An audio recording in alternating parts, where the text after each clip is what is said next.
పోతిరెడ్డిపాడు ప్రాజెక్టుపై ఏపీ శాసనమండలిలో గందరగోళం ఏర్పడింది. రేవంత్ రెడ్డితో చంద్రబాబు మాట్లాడి ప్రాజెక్టు పనులు ఆపించి సీమకు ద్రోహం చేస్తున్నారని వైసీపీ ఎమ్మెల్సీ రామసుబ్బారెడ్డి మండిపడ్డారు.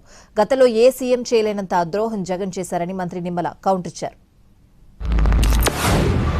కరువులో ఉన్నప్పుడు తాగేదానికి కూడా నీళ్లు లేక, అదేవిధంగా కడప జిల్లాలో కానీ రాయలసీమ ప్రాంతాల్లో చీనా చెట్లు, నిమ్మ చెట్లు ఎండిపోయి ట్యాంకర్లతో నీళ్లు పోసుకొని కాపాడలేక ఆత్మహత్యలు చేసుకొని 1000 అడుగులు 1200 అడుగులు బోర్లు వేసుకొని ఇబ్బంది పడే పరిస్థితులు చూసాం అధ్యక్ష. రాయలసీమ ఎత్తిపోతల పథకం అవసరమే లేదని చెప్పడం చాలా దుర్మార్గమైన ఆలోచన అధ్యక్ష. నేను పూర్తిగా దాన్ని వ్యతిరేకిస్తున్నాను అధ్యక్ష. ఈరోజు రేవంత్ రెడ్డి గారు తెలంగాణ అసెంబ్లీలో ఒక స్టేట్మెంట్ ఇచ్చారు.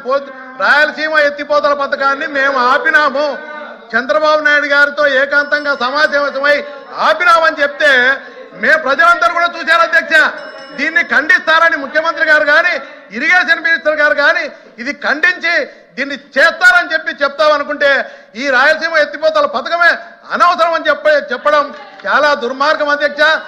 ఇవాళ చంద్రబాబు నాయుడు గారిని అడగడం కాదు అధ్యక్ష, ఆ రోజు జగన్మోహన్ రెడ్డి గారిని ఈ యొక్క రాయలసీమ సభ్యులు నిలదీసి ఉండవలసినటువంటి పరిస్థితి అధ్యక్ష.